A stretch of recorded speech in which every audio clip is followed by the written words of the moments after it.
जिन्होंने Swami Chandrashekhar Saraswati national eminence Shankar, सचिव श्री सेतुरमन,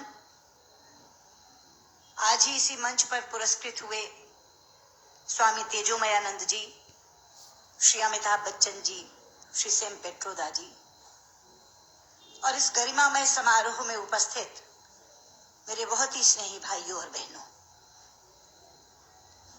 सबसे पहले तो मैं स्वामी जयेंद्र सरस्वती जी के श्री चरणों में अपना प्रणाम निवेदन करती हूँ और उसके बाद जूरी के उन सदस्यों के प्रति कृतज्ञता ज्ञापित करती हूँ जिन्होंने Swami Chandrashekhar Saraswati national eminence award के लिए मुझे चुना। मित्रों, राजनीतिक क्षेत्र में पुरस्कार तो अनेक मिले हैं, लेकिन आज का ये पुरस्कार स्वामी जी पुरस्कार नहीं, मेरे लिए आशीर्वाद है। साक्षात परमाचार्य जी का आशीर्वाद, साक्षात शंकर का आशीर्वाद। इसीलिए पुरस्कार मिलने पर प्रसन्नता होती है, पर आज अपने आप को धन्य महसूस कर रही हूँ। ये आशीर्वाद प्राप्त करके मैं धन्य हूँ। लेकिन इस पुरस्कार के साथ, आशीर्वाद के साथ बहुत महती जिम्मेदारी भी चली आई है, क्योंकि जब साइटेशन पढ़ी जा रही थी तो जिन गुणों का वाचन किया जा रहा था, ये जिम्मेदारी है कि जीवन भर उन गुणों पर खरी उतरूं और उसमें से एक भी चीज ऐसी न लगे कि जो कही गई थी लेकिन असत्य निकली। साइटेशन का वाचन संस्कृत में हुआ।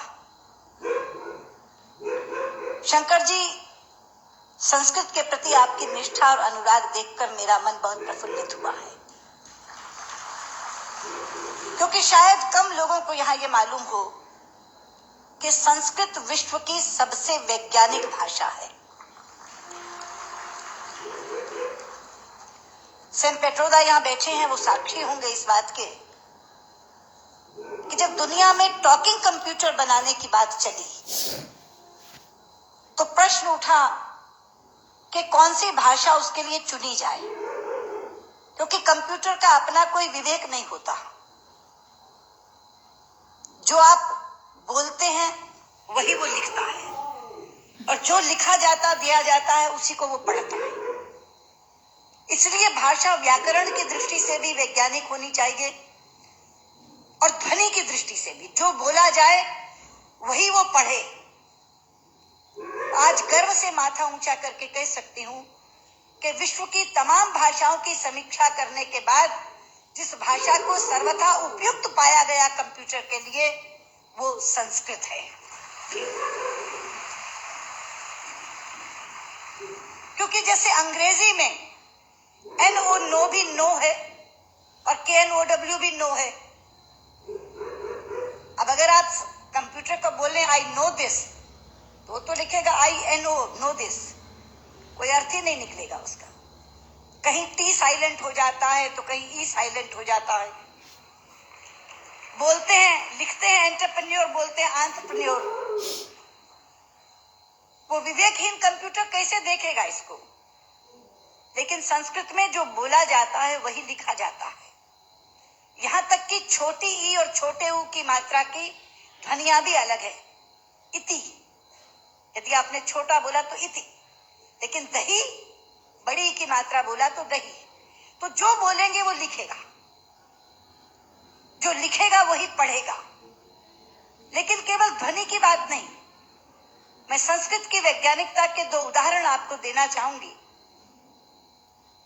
संस्कृत में शब्दों का इतना अपार भंडार है मित्रों कि रचनाकार अपने व्यक्तित्व के अनुसार उसको चुन सकता है।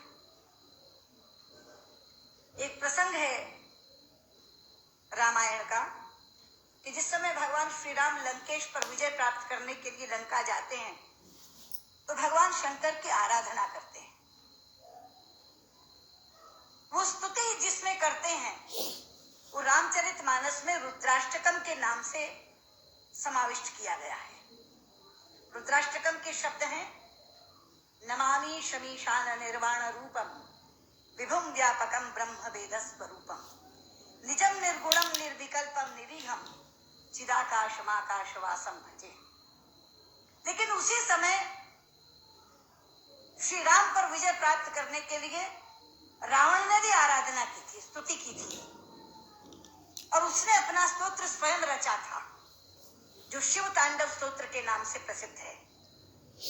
शब्द हैं डमट डमट डमट डमन निनाद वट डमर वयम चकार चंड तांडवम तनो तुरय शिव धगत धगत धगत जवल ललाट पट्ट पावके किशोर चंद्र शेखरे रति प्रतिक्षण मम धरा धरेंद्र नंदिनी विलास बंधु बंधुरा स्फुर दिगंत संतति प्रमोद मान मानसे। यहाँ बैठे किसी एक 5 वर्ष के बालक के सामने यदि मैं केवल ये 2 श्लोक रख दूं और ये कहूं कि बच्चा ये बताओ इसमें से कौन सा रावण ने रचा होगा और कौन सा राम ने पढ़ा होगा, तो बिना कुछ जाने वो कहेगा कि डमट डमट डमट डमट ये रावण का श्लोक होगा, क्योंकि शब्द उसके व्यक्तित्व से मेल खाते हैं। और नमामि शमीशान निर्वाण रूपम राम ने कहा होगा। यह है संस्कृत की वैज्ञानिकता। एक और उदाहरण देती हूं, आप हैरान हो जाएंगे। संस्कृत के एक रचनाकार हैं दंडी, उनका एक नाटक है 10 कुमार चरितम, जिसमें 10 राजकुमारों की कथा है अलग अलग। उसमें एक कथा आती है राजकुमार विश्रुत की। प्रसंग है कि वो आखेट के लिए शिकार करने के लिए जंगल में जाता है। एक तीर आकर उनके होंठ पर लगता है, उनका निचला होंठ कट जाता है। मित्रों, इस प्रसंग के घटने के बाद कथा अनेक पन्नों में चलती है। कितने ही संवाद विश्रुत बोलता है, लेकिन दंडी ने पूरे संवादों में कहीं भी ओष्ठांग का प्रयोग विश्रुत से नहीं करवाया है। ओष्ठांग क्या है? पूरा अल्फाबेट हिंदी का जो पवर्ग है वो ओष्ठांग है। प फ ब भ म। प फ ब भ म दोनों होंठ मिलाकर बोले जा सकते हैं। अगर दोनों होंठ में से एक होंठ नहीं है तो आप प नहीं बोल सकते, ब नहीं बोल सकते, फ नहीं बोल सकते, म नहीं बोल सकते। ये पवर्ग ओष्ठांग है। तो अगर उसका एक होंठ कट गया तो उसने पवर्ग का उच्चारण कैसे किया, ये कोई भी प्रश्न कर सकता था रचनाकार से। इसलिए अनेक संवादों में कहीं भी ओष्ठांग का प्रयोग नहीं है। यह है संस्कृत की वैज्ञानिकता। लेकिन लोग आजकल कहते हैं कि संस्कृत तो बोलचाल की भाषा नहीं बन सकती, संस्कृत कभी जनभाषा नहीं रही। शायद इससे बड़ी अज्ञानता की बात कोई दूसरी नहीं हो सकती। संस्कृत जनभाषा रही है। छोटे लोग, अनपढ़ लोग, बिना विद्यालय में गए लोग संस्कृत बोलते रहे हैं। राजा भोज के काल में एक प्रसंग आता है कि राजा भोज एक बार अपने प्रजा का हालचाल जानने के लिए जंगल से जा रहे थे। सामने से एक लकड़हारा आ रहा था। उसने लकड़ियां काटकर अपने सिर पर रखी हुई थी, पसीनों पसीन था। राजा ने लकड़हारे को देखा तो तब संस्कृत में ही बातचीत होती थी, संस्कृत ही जनभाषा थी। तो राजा ने लकड़हारे से कहा, किमते भारम बाधती, क्या ये भार तुम्हें कष्ट पहुंचा रहा है? लेकिन बाध शब्द जो है मित्रों, वो धातु है जो परस्मैपदी नहीं चलती, आत्मनेपदी चलती है। संस्कृत में 2 तरह की धातुएं हैं। परस्मैपदी चलती है बाधती, बाधता, बाधंती, और आत्मनेपदी चलती है बाधते, बाधेते, बाधनते। बाध शब्द जो है वो आत्मनेपदी में है। तो लकड़हारा जवाब क्या देता है? भारम न बाधती राजन यथा बाधती बाधते। कि राजा, मुझे ये भार कष्ट नहीं दे रहा जितना आपके मुंह से बोला हुआ बाधती शब्द कष्ट दे रहा है, क्योंकि बाधती शब्द का अशुद्ध उच्चारण आपने किया है। ये शब्द बाधते होना चाहिए। भारम न बाधती राजन यथा बाधती बाधते। तो कौन कहता ये जनभाषा नहीं रही? ये जनभाषा रही है। लेकिन आज मैं शंकर जी से कहना चाहूंगी कि आपको साउथ इंडिया एजुकेशन सोसाइटी पर एक जिम्मेदारी आई है, क्योंकि आज संस्कृत केवल कर्मकांड की भाषा बनकर रह गई। कल जब विश्व के लोग आएंगे और कहेंगे कि कंप्यूटर के लिए हमें संस्कृत के विद्वान दो, हम टॉकिंग कंप्यूटर बनाना चाहते हैं, तो एक विडंबना खड़ी होगी कि जिसे संस्कृत आती है उसे कंप्यूटर नहीं आता, और जिसे कंप्यूटर आता है उसे संस्कृत नहीं आती। इसलिए केवल साइटेशन संस्कृत में पढ़कर अपने कर्तव्य की तीसरी मत कर लीजिए।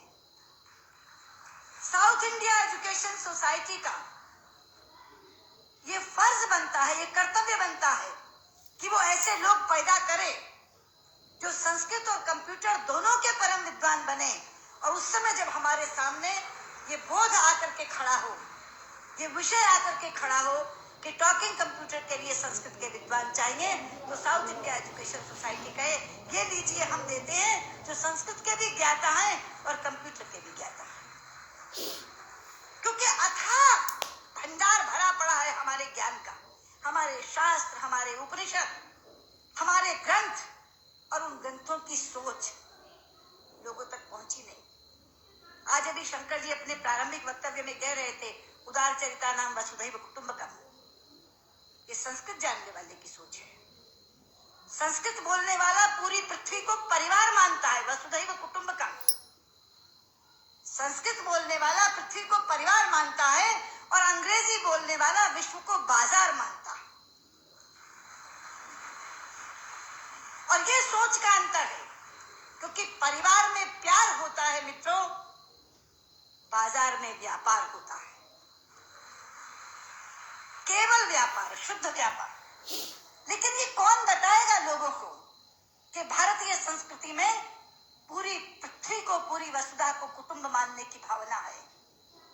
सर्वे भवन्तु सुखिनः, हम तो सर्व की बात करते हैं, सर्वे सन्तु निरामया, सर्वे भद्राणि पश्यन्तु मा कश्चित् दुर्भाग् भवेत्। सर्व के कल्याण की कामना किसने की है? लोग अपनी अपनी बात करते हैं, लेकिन ये है वो भारतीय संस्कृति जो सर्व के कल्याण की कामना करती है। इसलिए बहुत ज्यादा आवश्यक है कि ये ज्ञान जो छिपा पड़ा है पुस्तकों में, केवल इस कारण नहीं पहुंच पा रहा कि ऐसी भाषा में है जो भाषा मृतप्राय होती जा रही है, जो भाषा केवल मंत्रोच्चार की भाषा बन गई है कि विवाह पद्धति करानी है, जन्म मरण कराना है तो पंडित जी को बुला लो, वो भी अपना आधा अशुद्ध और आधा शुद्ध बोल के चले जाते हैं, क्योंकि उनको भी कोई टोकने वाला नहीं, उनको भी कोई कहने वाला नहीं कि आप क्या कर रहे हैं। इसलिए साउथ इंडिया एजुकेशन सोसाइटी पर ये जिम्मेदारी आई है, आप इस काम को करें। और मैंने अभी जब आप बैठे थे तो मैंने आपसे कहा था कि जो 2.5 लाख का पुरस्कार आपने मुझे दिया है मैं आपको वापस करती हूँ, आप इसी पुण्य कार्य में आप उसका इस्तेमाल करें, और ये काम आप जरूर करेंगे। मुझे लगता है तभी मेरा यहाँ आना सार्थक होगा। बहुत बहुत धन्यवाद।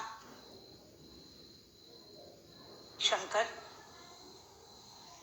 सचिव श्री सेतुरमन, आज ही इसी मंच पर पहा विद्यार्थी मित्रांनो, हा एक व्हिडिओ तुम्हाला मी दाखवला, अजून एक व्हिडिओ तुम्हाला मी आता नंतर दाखवेल पुढच्या वेळेस, तोही संस्कृतचं महत्त्व सांगणार आहे। तर थांबूयात आपण इथे, पुन्हा भेटूयात पुढच्या व्हिडिओमध्ये। शुभम भवतु।